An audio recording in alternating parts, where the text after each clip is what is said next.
देश में जो उद्योग धंधे हैं, जिसको कि अगर अब विभिन्न कैटेगरी में बांटें तो एक कैटेगरी आता है एमएसएमई, मतलब कि micro small and medium enterprises. MSME का कंट्रीब्यूशन देश की इकोनॉमी में बहुत अत्यधिक है। लगभग 8% जीडीपी का कंट्रीब्यूशन एमएसएमई से होता है और टोटल इंडस्ट्रियल प्रोडक्शन का 45% एमएसएमई कंट्रीब्यूट करता है। अगर एक्सपोर्ट की बात करें तो कम से कम 40% भाग एमएसएमई का होता है। तो एमएसएमई को बढ़ावा देने के लिए सरकारें बार बार प्रयासरत रही हैं और उनको बढ़ावा दिया जा रहा है। उसी में से एक योजना है हमारा credit guarantee fund scheme for micro and small enterprises. नमस्कार दोस्तों, आप सभी का स्वागत है आपके अपने चैनल पर जिसका नाम है सिंपल बैंकिंग।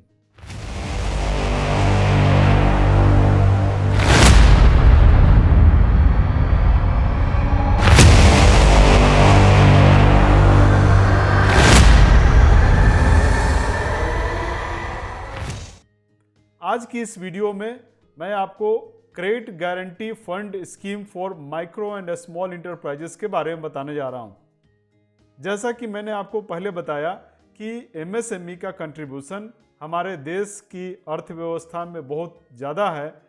उसी को बढ़ावा देने के लिए, उसके प्रोटेक्शन के लिए सरकार ने एक योजना की शुरुआत की और ये योजना 1 अगस्त 2000 को शुरू की गई थी। इस योजना का नाम था credit guarantee fund scheme for small industries, जिसको कि एक ट्रस्ट की सहायता से चलाया जा रहा था। और इस योजना में वैसे लोन को, वैसे ऋण सुविधा को कवर किया गया, मतलब कि सरकार वैसे ऋण को प्रोटेक्शन दे रही थी, गारंटी दे रही थी, जो कि 1 जून 2000 से बैंकों के द्वारा सैंक्शन किए गए थे।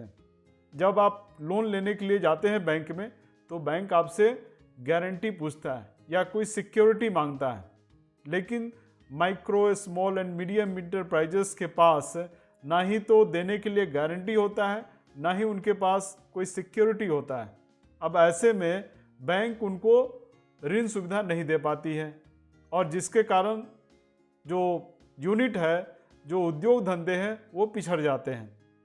तो सरकार उनको बढ़ावा देने के लिए एक योजना, जो credit guarantee fund scheme for small industries को शुरू किया गया और सरकार ने कहा कि कोई बात नहीं, micro small and medium enterprises MSME अगर लोन लेते हैं तो उनके लोन की जिम्मेदारी सरकार लेगी।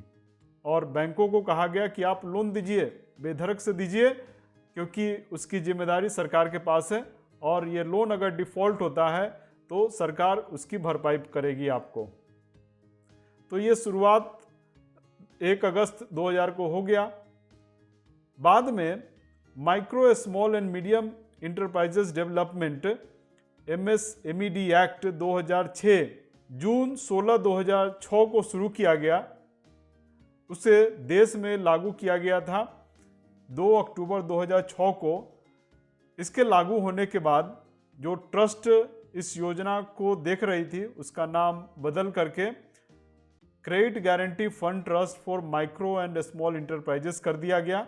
और जो स्कीम था credit guarantee fund scheme for small industries, उसका नाम बदल करके credit guarantee fund scheme for micro and small enterprises कर दिया गया। तो हम देखते हैं कि इस स्कीम में कौन कौन एलिजिबल है कवर होने के लिए।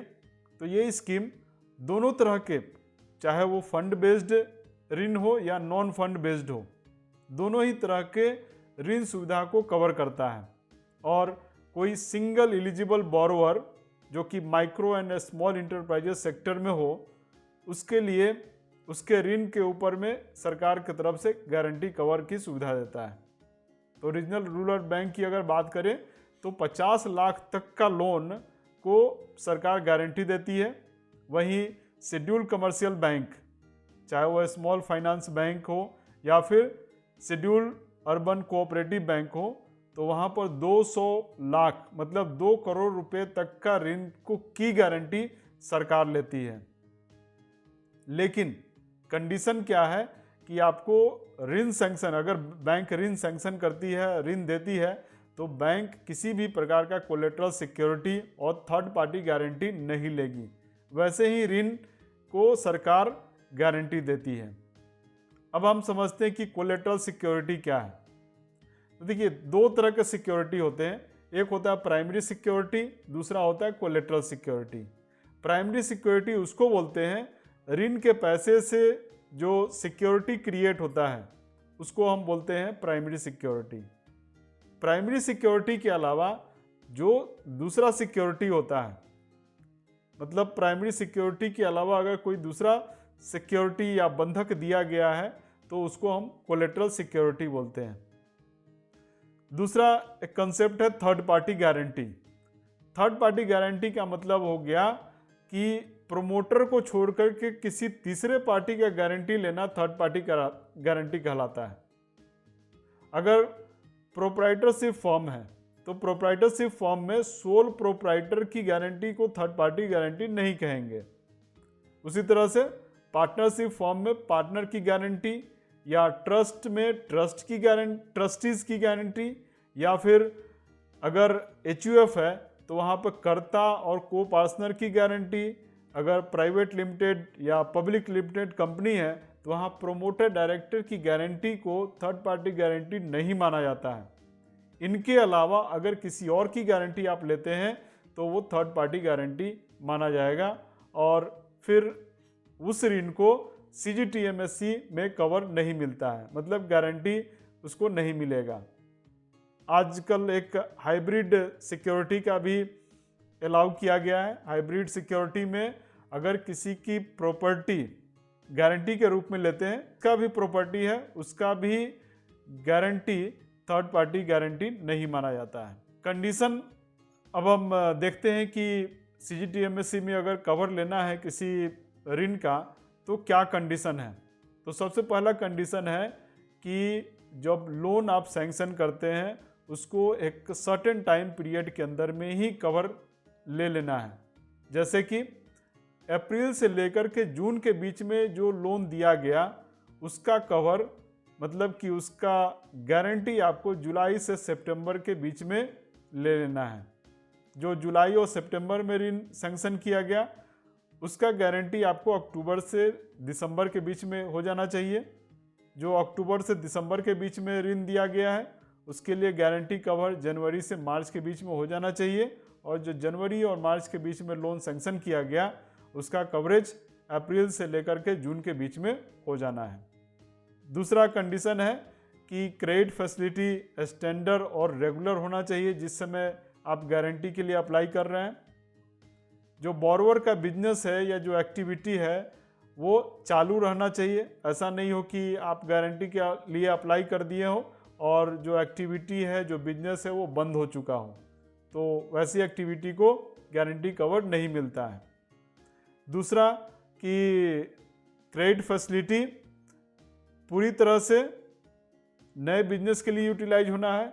ऐसा नहीं कि कोई लोन NPA हो रहा है या NPO हो चुका है तो उसके सेटलमेंट के लिए आपने दूसरा एक लोन दे दिया और फिर उस लोन अमाउंट से जो NPA हो चुका अकाउंट है उसको हम सेटल कर रहे हैं, तो वैसा अलाउ नहीं है। MSME रिटेल ट्रेड में अप टू 1 करोड़ तक, मतलब 100 लाख तक का ही गारंटी कवरेज मिलता है, उससे ज़्यादा नहीं मिलेगा। ऊपर मैंने आपको हाइब्रिड सिक्योरिटी के बारे में बताया था, तो हाइब्रिड सिक्योरिटी क्या है इसको भी हम समझ लेते हैं। हाइब्रिड सिक्योरिटी का मतलब ये होता है कि कुछ भाग जो गारंटी का जो ऋण दिया गया है उसका कुछ भाग बोरोवर या जो लोन लेने वाला है, उधार करता है, कुछ बंधक रख के उस पोर्शन को सिक्योर कर देता है।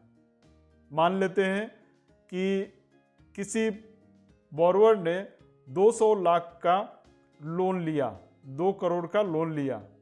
अब बोरोवर के पास कोई ऐसा प्रॉपर्टी है जो कि बंधक रख सकता है और जो बैंक है उसने भी बंधक को स्वीकार किया, मान लेते हैं कि 50 लाख तक का जो बंधक रखा गया उसका वैल्यू 50 लाख है, तो 50 लाख तो सिक्योर्ड हो गया एक बंधक से, बाकी जो अनसिक्योर्ड पोर्शन रह गया 150 लाख, उसके बदले में गारंटी सरकार देगी। तो यहाँ दो तरह की गारंटी हो गई। एक गारंटी तो वो हो गई जहाँ की आपने बंधक ले लिया, दूसरी गारंटी वो हो गई जहाँ की सरकार गारंटी दे रही है। तो दोनों का जो मिला हुआ रूप होता है इसको हम बोलते हैं हाइब्रिड सिक्योरिटी। पहले ये अलाउ नहीं था, लेकिन अब इसे अलाउ कर दिया गया है, इसको अब मान्यता मिल गई है कि आप सिक्योरिटी कवरेज ले सकते हैं अब जो भी ऋण आप देते हैं। तो यहाँ पर आपको ये भी ध्यान रखना है कि अगर आप कुछ बंधक लेते हैं तो उस बंधक के ऊपर में CGTMSE का सेकेंड चार्ज होता है उस कोलेटरल सिक्योरिटी के ऊपर में, लेकिन इसके लिए आपको कोई दूसरा एडिशनल डॉक्यूमेंट लेने की ज़रूरत नहीं होती है। इवन अगर मान लेते हैं कि कोई क्रेडिट फैसिलिटी है, कोई ऋण सुविधा है जो 2-3 बैंकों ने मिलकर के किसी एक फर्म को या एक इंडिविजुअल को लोन दिया है, तो वहाँ पर भी आपको ध्यान रखना है कि हर बैंक का जो इंडिविजुअल लोन होगा उतना ही का कवर मिलेगा, और मैक्सिमम सभी का मिला करके 200 लाख पर बोरोवर से ज़्यादा नहीं होना चाहिए। मान लेते हैं कि 3-4 बैंक ने मिल करके, लेट से कि एक बैंक PNB है जिसने कि 50 लाख का लोन दिया, दूसरा एक SBI है जिसने कि 10 लाख का लोन दिया, और एक मान लेते हैं कि यूनियन बैंक है जिसने कि 20 लाख का लोन दिया। तो जितना जितना लोन सभी बैंक ने दिया उतना उतना का कवर उस बैंक को मिलेगा, लेकिन ये टोटल मिलाकर के 200 लाख से ऊपर नहीं होना चाहिए। 200 लाख हमारा मैक्सिमम सीलिंग लिमिट है, उतना ही तक की गारंटी मिलती है। अब हम बात करते हैं कि कौन ऐसे फैसिलिटी हैं जो कि इस स्कीम के तहत नहीं आते हैं, वो एलिजिबल नहीं है। तो कोई भी ऐसी फैसिलिटी जिसका कि रिस्क किसी दूसरे इंश्योरेंस कंपनी या जैसे कि deposit insurance and credit guarantee corporation या रिजर्व बैंक ऑफ इंडिया के द्वारा कवर किया गया है, तो ऐसी फैसिलिटी को इस स्कीम में जगह नहीं मिलती है।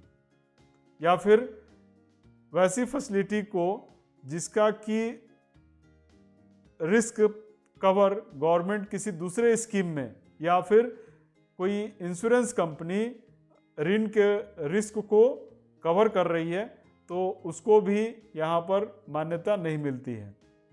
मुद्रा लोन अप टू 10 लाख तक, मुद्रा लोन 10 लाख रुपए तक अगर आपने कवर ले लिया है मुद्रा guarantee scheme through NCGTC limited के माध्यम से, तो वैसे ऋण को भी क्रेडिट गारंटी फंड स्कीम में हम जगह नहीं देते हैं, उसको कवर नहीं किया जाता है।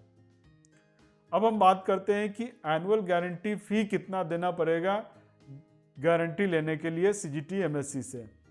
तो हम बात करते हैं कि अप्रैल 1, 2018 के बाद अप्रैल 1, 2018 के बाद जो लोन सैंक्शन किए गए हैं उसमें हम कितना एनुअल गारंटी फ़ी देंगे।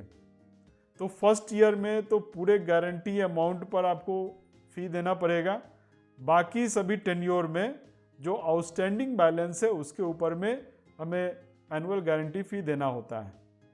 टर्म लोन में अगर हम बात करें तो 31 दिसंबर को जो आउटस्टैंडिंग रहेगा उसके ऊपर में एनुअल गारंटी फ़ी कैलकुलेट किया जाता है, जबकि वर्किंग कैपिटल में पिछले कैलेंडर ईयर का जो मैक्सिमम पीक अमाउंट रहेगा, पीक बैलेंस आउटस्टैंडिंग रहेगा, उसके ऊपर में एनुअल गारंटी फ़ी कैलकुलेट किया जाता है। तो कैलेंडर ईयर का मतलब होता है 1 जनवरी से लेकर के 31 दिसंबर तक। और जो एनुअल गारंटी फ़ी की जो राशि है वो कुछ इस प्रकार से है। सो अप टू 5 लाख तक, 5 लाख रुपए तक 1% प्लस रिस्क प्रीमियम, चाहे वो वुमेन हो, माइक्रो इंटरप्राइजेस हो या फिर unit in north eastern state में या फिर कोई अदर यूनिट हो, सबके लिए बराबर है एक 1% प्लस रिस्क प्रीमियम। 5 लाख से लेकर के 50 लाख तक के लिए 1.35% प्लस रिस्क प्रीमियम है वुमेन माइक्रो इंटरप्राइजेस या फिर कोई ऐसा यूनिट जो कि नॉर्थ ईस्ट रीजन में है। और इसके अलावा जो दूसरे यूनिट है उनके लिए 1.50% plus risk premium annual guarantee fee होगा। 50 लाख से लेकर के 200 लाख तक के लिए 1.80% प्लस रिस्क प्रीमियम होता है। वहीं रिटेल ट्रेड में जो एनुअल गारंटी फ़ी है वो 2% प्लस रिस्क प्रीमियम होता है। और रिटेल ट्रेड में आपको फिर से मैं याद दिला दूं कि यहाँ पर जो एनुअल गारंटी है वो 100 लाख तक के लिए ही है, बाकी दूसरे स्कीम में जबकि 200 लाख तक के लिए एनुअल गारंटी है। रिस्क प्रीमियम जो डिसाइड होता है वो इस बात से डिसाइड होता है कि बैंक का एनपीए परसेंटेज कितना है, और जब क्लेम पेमेंट दिया जाता है तो उसमें भी यह अहम रोल होता है कि कितना क्लेम पे आउट दिया जाए। तो अगर एनपीए परसेंटेज 0 से 5% तक है तो रिस्क प्रीमियम आपका स्टैंडर्ड रेट होगा। 5% से लेकर के 10% है तो 10% ऑफ स्टैंडर्ड रेट। 10 से 15% के बीच में है तो स्टैंडर्ड रेट का 15%, और 15 से 20% है तो 20 स्टैंडर्ड रेट का 20%, और 20% से ज़्यादा है तो 25% ऑफ स्टैंडर्ड रेट। और सेम यही रेट अप्लीकेबल होता है जब क्लेम पे आउट दिया जाता है, तो उसके लिए भी सेम यही रेशियो है। आप यहाँ पे देख सकते हैं सेम रेशियो अप्लीकेबल है। वैसे वर्किंग कैपिटल जो कि 1 अप्रैल 2016 से पहले सैंक्शन किए गए थे और बाद में उसमें इन्हांसमेंट कर दिया गया, उसको बढ़ा दिया गया, तो वैसी स्थिति में जो पहले का रेट एनुअल गारंटी फ़ी का है वही स्ट्रक्चर रहेगा। उसके साथ में जो इन्हांस्ड पोर्शन है वो उसके ऊपर भी सेम रेट अप्लाई होगा। और annual guarantee fee first time shall be paid within 30 days from the date of first disbursement. मतलब कि एनुअल गारंटी फ़ी 30 दिनों के अंदर में, जब आप डिसबर्समेंट करते हैं उसके 30 दिनों के अंदर में ही आपको पे कर देना है, या फिर जब भी एनुअल जो डिमांड एडवाइस है, डिमांड एडवाइस के 30 दिनों के अंदर में ही पे कर देना है। जो भी इन दोनों में से में बाद में होगा उसके अंदर में आपको पे करना है। एनुअल गारंटी फ़ी उसके बाद के वर्षों में 30 मार्च के पहले पहले दे देना है, या सीजीटीएमएससी के द्वारा जो भी डेट डिसाइड होता है उस डेट के पहले दे देना होता है। अगर एनुअल गारंटी फ़ी देने में मतलब कि कमी होती है, एनुअल गारंटी फ़ी आपने दिया लेकिन उसमें शॉर्टफॉल है, कम है, तो वैसी स्थिति में जो शॉर्टफॉल अमाउंट है वो प्लस शॉर्टफॉल अमाउंट के ऊपर में आपको इंटरेस्ट पे करना होता है, बैंक को इंटरेस्ट पे करना होता है, और वो इंटरेस्ट बैंक रेट प्लस 4% के हिसाब से कैलकुलेट होता है। अगर एक्सेस अमाउंट पे कर दिया गया है तो ट्रस्ट उस अमाउंट को रिटर्न कर देती है। जनरली एनुअल गारंटी फ़ी नॉन रिफंडेबल होता है, लेकिन ये कभी कुछ सिचुएशन है जहाँ की आपको रिफ़ंड कर दिया जाता है। जैसे कि अगर एक्सेस आपने रेमिट कर दिया तो वो ट्रस्ट रेमिट कर देगी, आपको रिफ़ंड कर देगी। या फिर एक ही क्रेडिट एप्लीकेशन के लिए 2 बार या 3 बार आपने रेमिटेंस कर दिया एनुअल गारंटी फ़ी, या फिर एनुअल गारंटी फ़ी ड्यू नहीं है लेकिन आपने पे कर दिया है, या फिर वैसे एडवांस के लिए जहाँ की एनुअल गारंटी फ़ी एक्सेप्ट नहीं किया गया, या जो एप्लीकेशन आपने भेजा वो एक्सेप्ट नहीं हुआ लेकिन आपने एनुअल गारंटी फ़ी रेमिट कर दिया, तो वो भी आपको रिटर्न मिल जाता है। या फिर वैसे एडवांस के लिए जहाँ की आपने एनुअल गारंटी फ़ी पे तो कर दिया है लेकिन 3 महीने के अंदर में ही, पेमेंट करने के 3 महीने के अंदर में ही आपने उसका रिफ़ंड आप रिक्वेस्ट कर दिया आपने, तो वैसी स्थिति में भी आपको एनुअल गारंटी फ़ी रिटर्न कर दी जाती है। तो मैं समझता हूँ कि आपको समझ में आ गया होगा कि जो सीजीटीएमएससी का एनुअल गारंटी फ़ी कैसे कैलकुलेट होता है, और स्कीम के बारे में आपको कुछ जानकारी मिल गई होगी। आगे आने वाले वीडियो में मैं इसके और भी पार्ट को कवर करूंगा, जिसमें मैं बताऊंगा कि अमाउंट कितना कवरेज मिलता है, डिफ़ॉल्ट हो जाता है तो कैसे उस अमाउंट को रिकवर करना है, कैसे आपको गारंटी कवर मिलेगा, इन सब के बारे में आने वाले वीडियो में हम चर्चा करेंगे। अगर यह वीडियो आपको अच्छा लगा है तो इसे लाइक करें, सब्सक्राइब करें और अपने दोस्तों के साथ भी शेयर करें। मिलते हैं अगले वीडियो में, तब तक के लिए धूम मचाते रहिए। धन्यवाद।